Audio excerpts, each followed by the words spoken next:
Hello chers warriors, j'espère que vous allez bien. Alors ça fait un peu bout de temps que je ne fais pas de vidéo parce que je suis en préparation du lancement de mon livre qui sera déjà en pré-vente dès le 1er août. Pour ceux qui sont vraiment intéressés, vous pouvez m'intéresser en commentaire. Alors aujourd'hui on va parler de la différence entre le paludisme et l'anémie chez le drépanocytaire. Alors pour ceux qui ne me connaissent pas, je suis Anne-Jocelyne Kofi.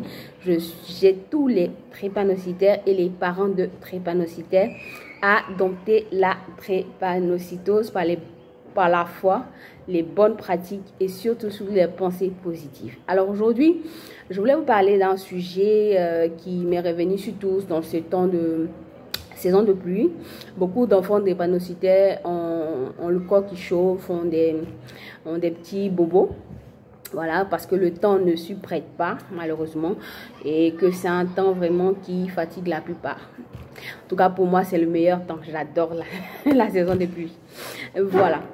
Donc, comme je le disais bien, il faut faire une différence entre le paludisme et l'anémie chez le drépanocytaire. Alors, il faut savoir que lorsque vous avez le paludisme, c'est une maladie qui est, disons, provoquée par l'anophèle et qui va avoir comme symptômes la fatigue et l'anémie et la fièvre également.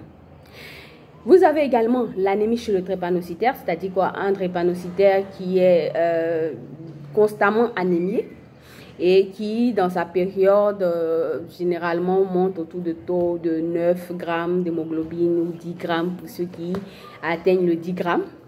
Et parfois, lorsque ce drépanocytaire-là, il est fatigué, donc ça peut être les enfants qui ont eu une activité vraiment intense, qui se retrouvent, par exemple, à avoir une anémie.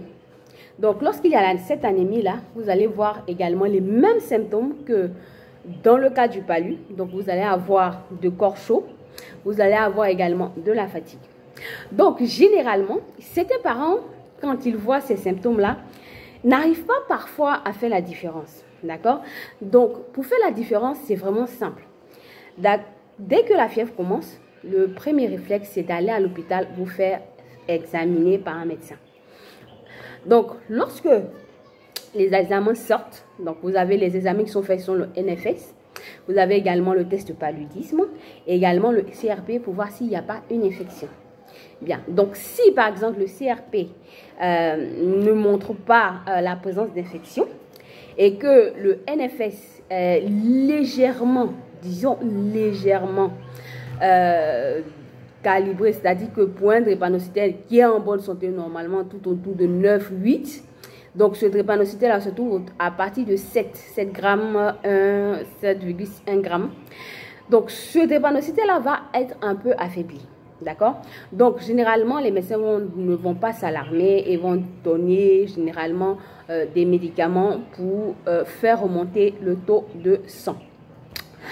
Donc, nous sommes dans le cas où le test de palu est négatif et il y a une légère, je dis bien une légère anémie et il n'y a pas d'infection, c'est-à-dire que l'enfant ne tousse pas, l'enfant n'a pas mal à la tête, il n'a pas de problème gastrique ou au niveau du ventre, etc., etc.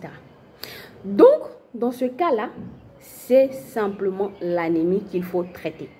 Donc, comment traiter cette anémie? C'est très simple, vous faites simplement votre cure avec du moringa que vous allez faire bouillir, ça peut être en thé, pour ceux qui l'ont en poudre, pour ceux qui ont un arbre de moringa dans leur jardin, vous faites simplement couper les feuilles fraîches et vous faites bouillir et vous faites boire. D'accord? Donc, une fois que ces feuilles-là sont cuites, vous pouvez utiliser les feuilles restantes pour, disons, confectionner ou bien préparer une sauce, d'accord, que l'enfant pourra manger avec soit de la banane ou bien du riz. Ou vous pouvez lui faire un jus de persil ou un jus de betterave ou un jus de carotte qui sont très bons en fer que vous pouvez donner à l'enfant tout au long de la journée, matin, midi et soir, pour faire remonter facilement le taux de sang, mais également qui va permettre de stopper la fièvre. Ensuite, le deuxième cas, c'est qu'il y a effectivement un problème de palu. Et comme le palu a pour symptôme l'anémie, et l'anémie chez le drépanocytaire, il est vraiment important de pouvoir traiter le palu.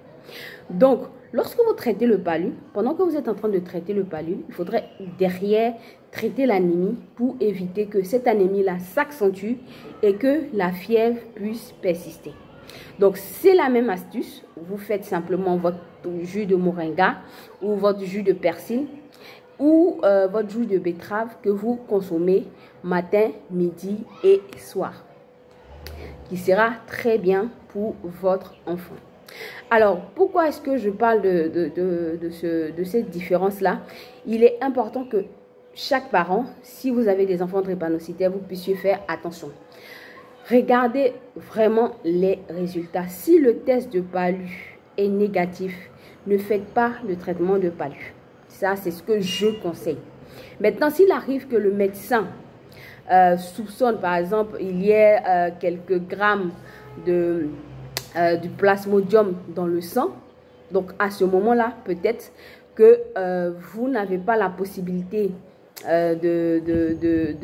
comment dirais-je, de voir donc le test de palu positif. Il est vraiment important de faire ce traitement de palu. Mais si vous faites le traitement de palu et que la fièvre persiste, cela signifie que ce n'est pas le palu, mais c'est plutôt un problème d'anémie chez le drépanocytaire. Donc, réglez rapidement le problème d'anémie. Donc, comme je l'ai dit, avec du moringa, du persil ou de la betterave, qui va vous aider rapidement à remonter le sang et qui va stopper facilement la fièvre. Voilà un peu de quoi je voulais vous parler ce matin. Vous pouvez poser vos questions en commentaire ou donner des sujets sur lesquels vous souhaitez avoir des éclaircissements. Je suis Anne-Jocelyne Kofi et comme je l'ai dit tout à l'heure en début de la vidéo, je lance mon livre, la prévente de mon livre dès le 1er août. Donc dès le 1er août, les ventes sont ouvertes. Et vous aurez éventuellement les prix le 1er août. Alors, ce livre, comme je l'ai dit, c'est un livre vraiment qui retrace un peu l'expérience que j'ai vécue en tant que drépanocytaire, mais qui vous présente un peu toutes ces astuces-là que je vous présente au quotidien. Voilà, donc il y en a plus que j'ai présenté dans ce livre-là. Comment utiliser la foi, comment présenter un peu les pensées positives et quelles sont les bonnes pratiques que vous devez avoir à chaque jour pour pouvoir véritablement garder la santé au quotidien, surtout pour éviter les centres de santé. Alors pour tous ceux qui sont intéressés par le livre, je vous conseille de notifier, commenter intéressé et je vous contacterai éventuellement pour toutes les informations relatives à l'obtention de votre exemplaire.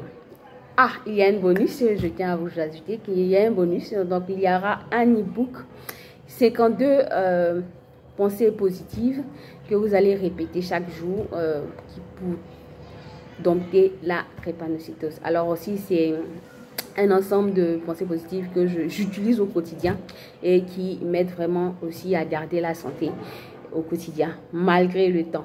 Voilà, donc portez-vous bien et je vous souhaite un très bon début de semaine.